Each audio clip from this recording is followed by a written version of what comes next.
Hello, I'm Justin Katz, and this is Tiverton On Track, the weekly, more than weekly, less than weekly, whenever we can do it, weekly video blog, podcast of the Tiverton Taxpayers Association. And I'm having a technical problem right now. Alrighty. The Tiverton Taxpayers Association, this is episode number 20, and it is October 28th, 2020. So track one today on this episode is what's in a T. You know, every now and then we'll hear from somebody who sees our name, the Tiverton Taxpayers Association, and is concerned that we care only about taxes. And I'll be honest, that's been a debate going way back. Some people say all about taxes. Some people say we've got to be about more. We tend to be about more because that's what has to happen. You can't just look at the dollar amounts because they're connected to something. And certainly our opposition likes to go around town telling people that we're all about taxes, save a few bucks, which kind of, if you look at the amount that of time and effort and even money we put into the campaigns and into producing shows like this or TivertonFactCheck.org or sending out newsletters with information, if you look at all of that, it kind of doesn't pass the smell test that we would be doing it just to save a few bucks on our taxes. The reality is that like everybody, like you, we understand that taxes are an unnecessary part of government. I mean, I'm a big free market guy. So even in free markets, things aren't free. You pay for what you want, you pay for what you need. And I'm also a religious Christian, Catholic, and I think you have a responsibility to take care of others. So it's not just all about what you want and what you can pay for. So being a taxpayer advocate is pretty much being a consumer advocate.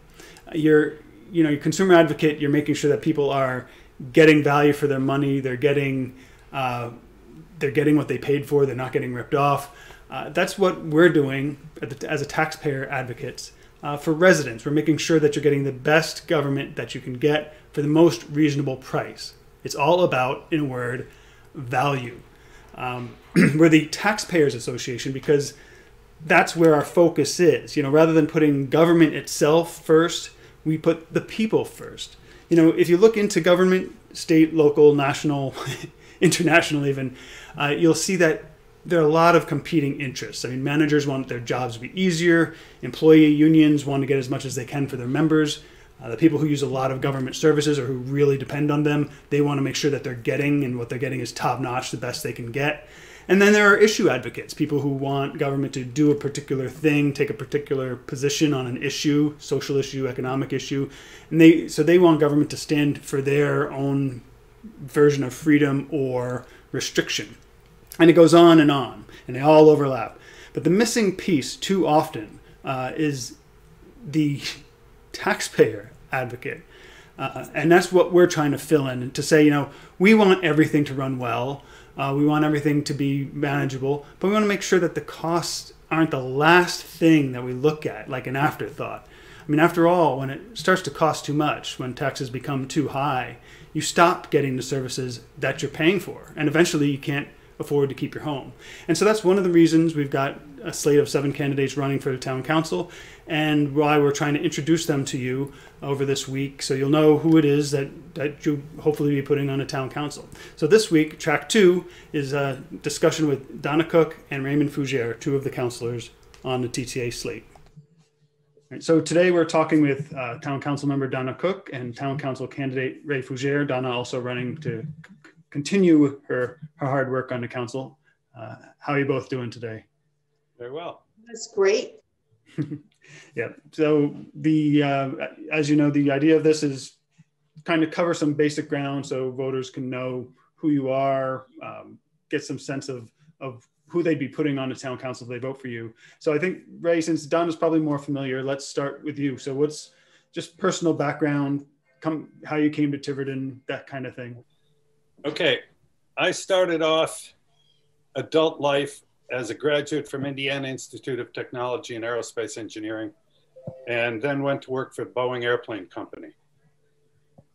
Since then, which was a short stint actually, since then I've had a marine service business, I've had a soft drink business, And as I have now, I have in Tiverton a ski business. Well, it's not really a ski business. It makes things for people who ski.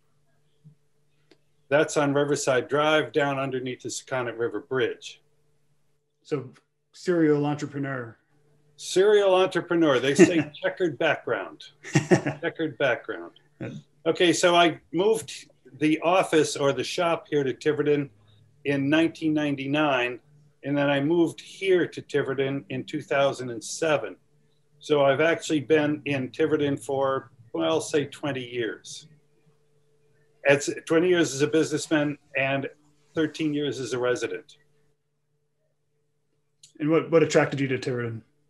The office under the bridge? It's a nice place. It's I like it here. It's near the water, and I did a lot of sailing.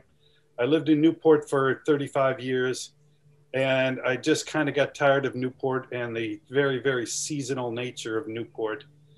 And so I like Tiverton. It's on the water. It's rural, and I grew up mostly in rural country. So I kind of like that aspect of it. I don't like the traffic that Newport has or which cities have. So that's one of my attractions to Tiverton. And it could, because it's rural, it could be a very pretty town vegetatively, if that's a word, where it could be just very, very, very pretty. And it is very pretty. A lot of places are. And it could be prettier for sure, with very little effort. I agree, definitely. Donna, so the backstory for Donna Cook in Tiverton, how does that go? My mom and dad are from this area, Fall River, and we moved around a lot. My father was an air traffic controller, and I finally got the opportunity to come back this way after living in Reading, Pennsylvania for 4 years. So we came back this way, and they bought a house in Tiverton. And I started my life in Tiverton at 12 years old. And I went to Pecasset, which only had 7th and 8th grade. And of course, at the time, we didn't have a high school. So we actually had school choice, which is about 10 schools you could pick from. And everyone went to a different high school. It was kind of nice being able to pick where you wanted to go. I really didn't think much about it. I thought it was pretty normal. Anyway, the high school was being built at the time, and I was the first class to graduate from Tiverton High School. And we actually picked the colors of the school and the tiger as the mascot. And the first, everything we did first. How did that work? Was it a survey of the students? What kind of mascot you wanted? Or actually, they did. They sent a survey, and it was a vote. And that's the way it turned out. We picked, actually, we wanted cranberry and white, but that was just a fad color. It turned out to be red and white or maroon and white or and the tiger and and my father-in-law, James Cook, was a teacher, and he actually was the first in charge of the sports programs, setting up, I don't know, sports administrator. He had to set that up himself. My brother-in-law, James Cook Jr., was also a teacher, and he brought soccer into Tiverton. So the father-in-law actually was founder of the Tiverton Junior Basketball League that everyone's participated in. It used to take place in the gymnasium at Pecasset. So they came from that's how I learned, not that I could do it at the time, but learned about all the volunteerism. My late husband's family, that's what they did. They volunteered their time to the town. And when I had time, because of the way I worked, I started to do the same. So that's how you moved into politics and government in town, was volunteerism? It sort of worked out that way because I was very concerned about my ability to be able to stay in town as a senior, that the taxes were just exploding out of control. And, I could have sat on the couch and just complained. I'm not really that kind of a person to just sit and complain. I usually get up and do something about it. So I figured there had to be a solution to this problem, because I can't be the only one having a problem, staying in Tiverton, or have to move out because I can't afford to live here anymore.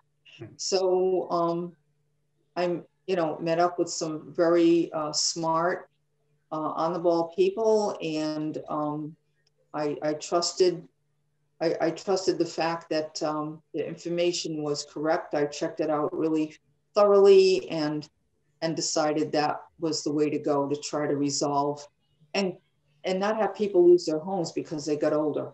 Right. So Ray, you got your start with the Charter Review Commission, correct? In Tiverton? That's right. I did. Actually, I started with the Juvenile Hearing Board, right.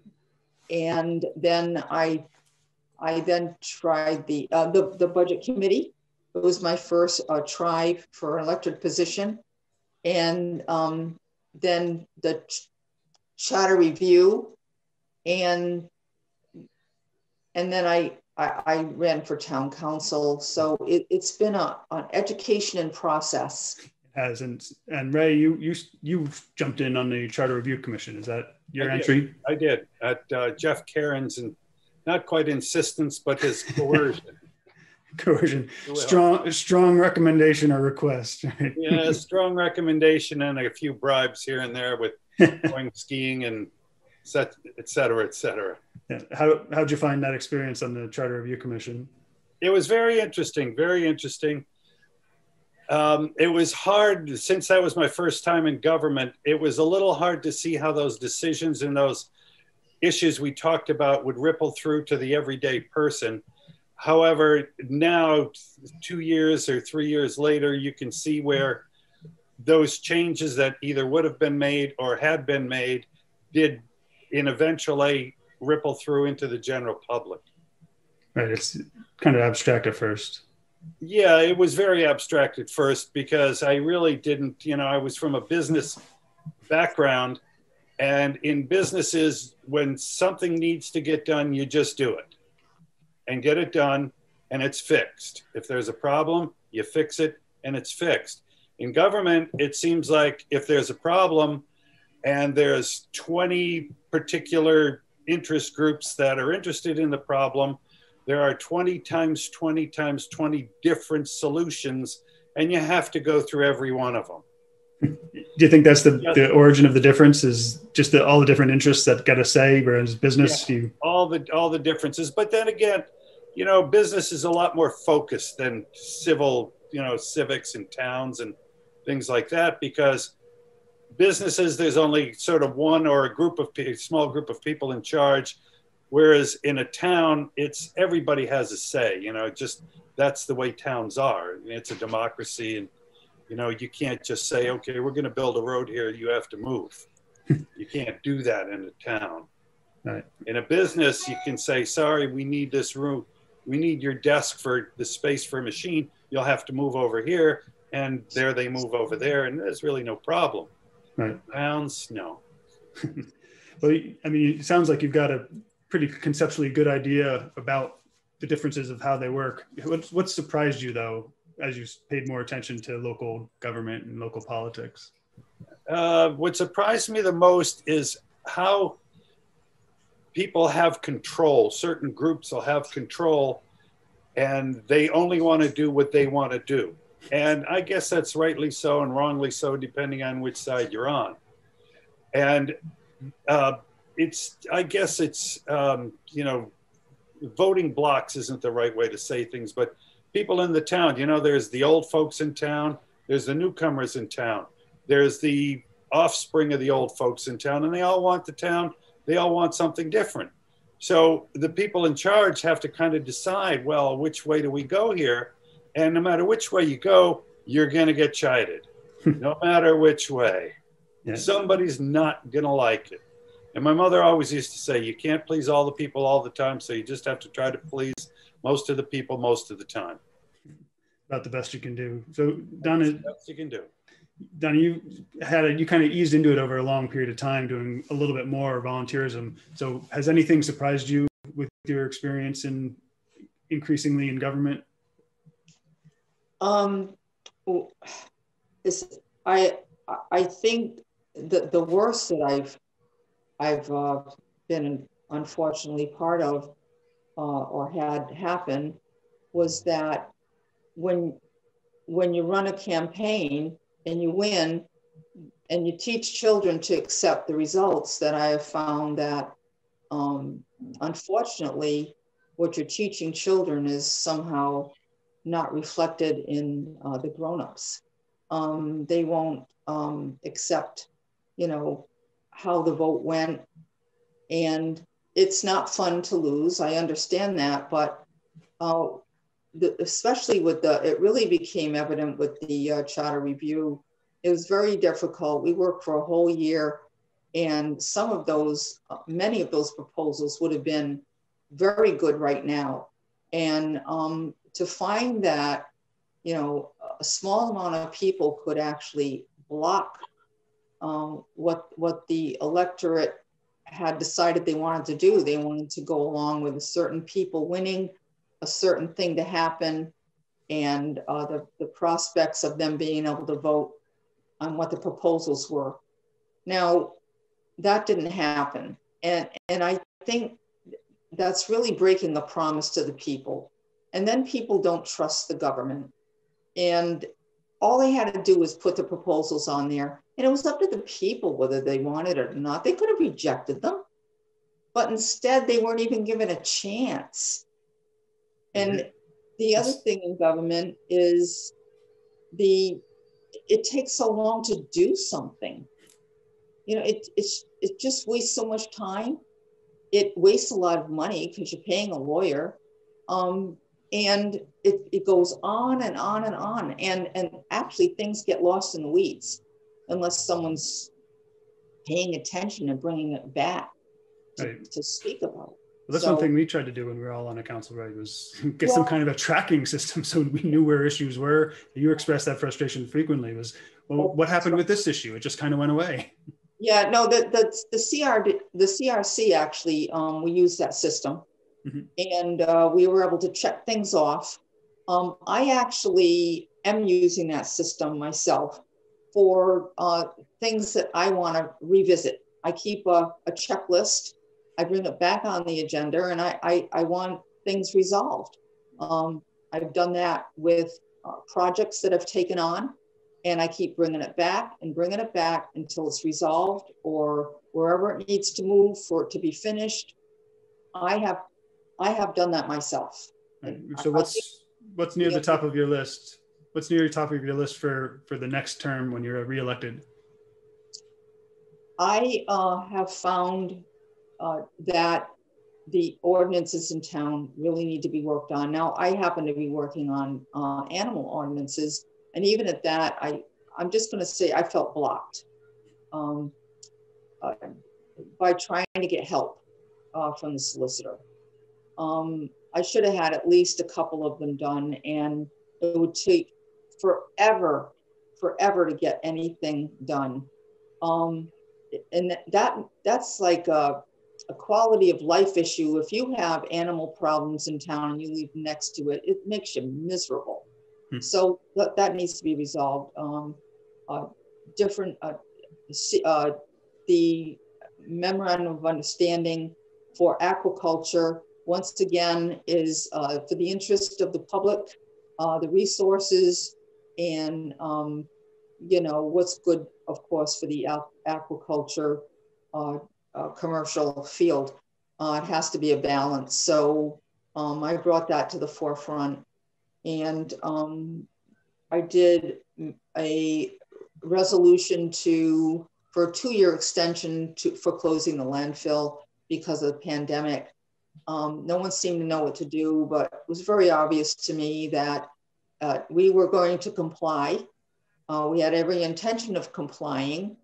We had the money for the closure, a little short of the money, but can't say we don't have the money. It's from the Pay It program. But all of the issues surrounding the trash was going to cost more than $1 million. And we needed some time to catch our breath because the financial issue was going to be a terrible burden on the taxpayer. So I put that resolution in. It passed 4-3. President Hilton, Vice President DeMedeiros, and Councilor Clark voted against it. They didn't want to kick it down the road.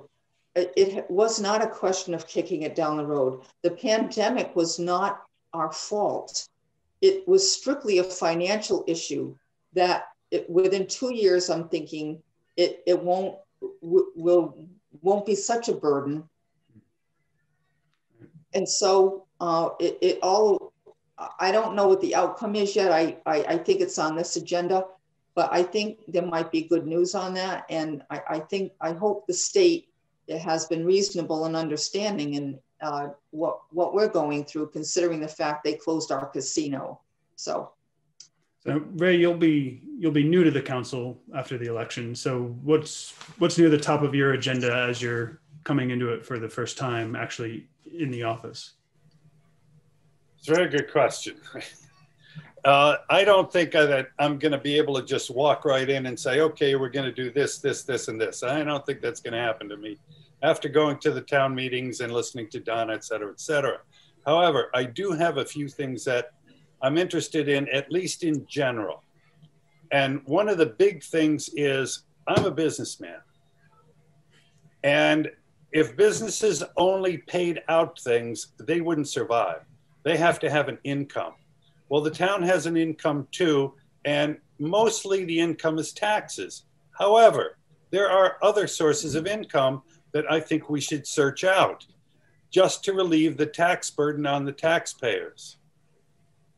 It's unfortunate that there isn't anybody that's really enterprising that I see on the town council that actually looks for these things. And those include grants, those include attracting businesses to town, those include just simple things like volunteer programs to make your town look better, things, just very simple things. And my philosophy on that is the ultimate goal is to raise your property values. And when your property values go up, that means you have all the other things. You have the trash collection, you have the landfill taken care of, you have the roads taken care of. That would increase value for the town. Anything that increases value for the town, or of the town rather, is really what I'm interested in, and looking for things to increase value. A lot of the things are going to be costly, and I won't even say costly because there's a lot of things that volunteers can do that are very evident from first looking. And it just, how do I say this? Well, just the landscaping of the town. If the town was landscaped nicely, it would have a different value than if there was trash all over the place, litter. So it's those kind of things that are sort of grassroots, citizens can do, and they can do it well. And those are the kind of programs that kind of interest me. Well, I say somewhat, but not all of those programs. And of course, you need larger programs to do things like capping the landfill and the roads and the schools and things and whatever needs to be done. And I'm not exactly sure yet what needs to be done because the town council just seems to be hidden from the average citizen. I don't know, but I don't know, I might not be the average citizen. So I just have to see, when I get there, I have to see what has to be done, the order that it should be done, and how efficiently, economically it could be done. It sounds like a pretty business-oriented approach. You look for the revenue, you look at your resources, you make sure everything's presentable. Exactly, and efficiency is real important because in business, if you're inefficient, you're looking for a job next year because your business won't survive. Efficiency is very, very, very important. And a lot of times, I have to tell you, in business, and it happens all the time in business, if there's 5 different ways to do something, you can bicker about it for 5 times the time, or pick one of them, and many, many, many times it's better to do something that's not quite efficient and do it wholeheartedly than it is to sit around and bicker for a certain length of time while the problem deteriorates, and then it's worse. Right. So it's just, when a problem arises, get a solution, work to the solution, get as much input as you can. Don't let it slide. Get it done. That sounds good. Sounds reasonable. So Donna, the term's only 2 years, but look a little bit farther out, say 4 years after the town council comes into control of a majority that has a different perspective, the TTA slate. Where do you see Tiverton in say 4 years? Well, if we could use some of the ideas that that Ray has, which are very good, that was a good thing to contemplate. Some things are out of our control because of we have contracts.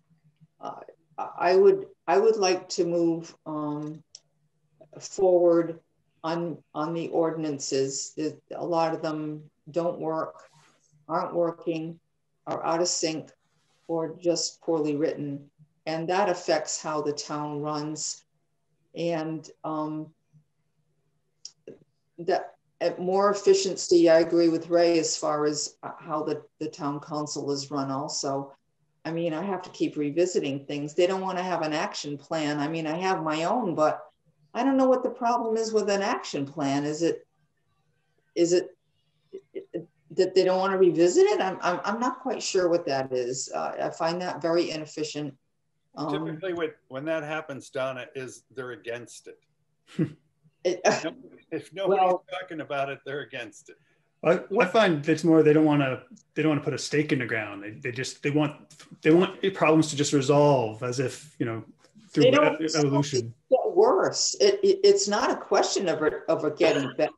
It just continues. And you go, well, didn't we talk about that 3 years ago? Wasn't something supposed to be done? And I'm like, what do you mean a contract wasn't signed? What do you mean? It's really crazy, some of the stuff that goes on. It really eye-opening. Yeah, I imagine. So, Ray, go ahead. So when I was at Boeing had a policy. When you're building something as complex as an airplane, it takes 5 to 10 years in design, 4 to 5 years in just prototypes. So it's a 15-year, 20-year cycle sometimes. Now, when you start and the guys sit down and they say, okay, here's what we're going to do, a year later, new technology comes along. And the new technology then trumps the old technology when the guys first sat down. Now think about that 5 years from now, and the new technology 5 years from now is going to trump the technology that was 2 years from now. And if you keep doing that, you're never going to get anything done. So they have a policy that, okay, here's our schedule. When we want to decide which jet engines we're going to use, we're going to decide on December 31st, 2020, period. If a new technology comes along the next day, too bad. Your suppliers know that you're going to make the decision on that day. So if they want to come in with a new, say, jet engine, before that time, they're more than welcome. If they do it the next day, they lose. But they knew ahead of time. And that's the important part. How would that apply to town government? Well, town government, it's like Donna says, things get sort of sidetracked and they never get done and nobody ever brings them up. But you have sort of a deadline, so to speak. I don't know if you'd call it definitely a deadline, but you'd have a time where, okay, it's a default decision. If we don't paint the town, if we don't paint the streets red, they're going to stay green on December 31st. Anybody is willing, anybody is welcome to change bring up new policies or new ideas until December 31st. That's the day we make the decision. And if we make the decision to paint the streets green, it's going to be green, period. Nobody can come up the next day and say, oh, but while the guy is mixing the paint, say, oh, I don't like green and I don't think green's a good color. Sorry, you had your chance.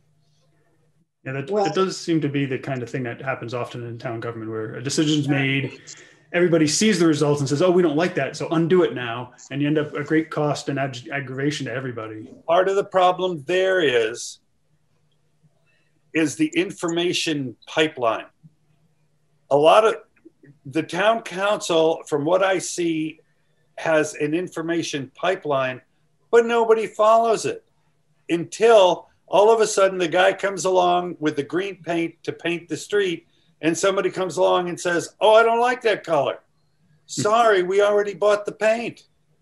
You can't change your mind now. If you pay attention, you would have known. We decided that a year ago. Right. And then just the policies, decision made. Yeah, it's just how your decision-making policy. Yeah, I think that seems like it goes along with what Donna was talking about with people not liking outcomes. And that to me goes back to that the first FTM, financial town meeting, that got a lot of us involved. Was there was a result, there was a vote, and they found a way to reverse it. And then you go to the CRC, there's a process, you put in this commission that will come up with ideas. Well, we don't like those ideas, so we're going to scuttle the process. And then obviously it keeps escalating, and it turned into a recall situation with me and Rob Coulter, but same kind of principle. Yeah, and those kind of things just go on and on and on and on, and nothing really gets done. Right. Or if something gets done, it's a combination of 10 different things, and maybe 2 or 3 of them were really good things, 2 or 3 of them were really bad things, and 2 or 3 of them were mediocre. So you're just going to get a mediocre result. Right. I think that Don, any thoughts on that? Sounds pretty familiar, huh? From sitting on the town council. It's very frustrating, and some really frustrating is, trying to get the help you need for things, taking forever for someone to get back to you, things happening. I mean, some of the stuff in executive session shouldn't be there. I'm really opposed to doing a lot of the stuff in executive session, and some of the instances of what's going on back there have actually hidden what the public should know, and then you're stuck because now you're in executive session. You're like, what in the heck? I don't like keep being a part of this, and you're stuck. I really feel stuck a lot of times. It's not a good feeling. Seems to be a theme of this discussion, and I think that you've given voters a good sense of the kind of the different approach that can be made if the TTA slate were to be able to get those few years to kind of get things in an orderly process, start getting people following reasonable policies to get things done. So thank you both for joining me, and good luck on the 3rd, and hopefully we'll see you all in the town council, and I'm sure we'll see more of both of you regardless of the outcome.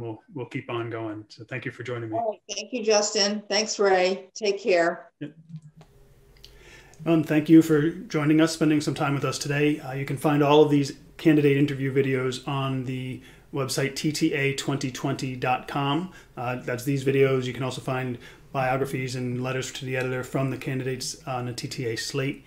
And the rest of the Tiverton On Track episodes, going back, the 20 of them, can be found on tivertonfactcheck.org, where you can also find other important content locally, research and news stories.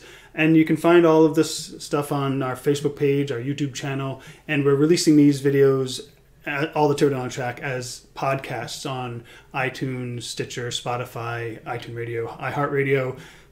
There's so many of them, can't keep up. I think Amazon is now doing one on their audio service. So thanks for listening, and we hope you'll join us next time.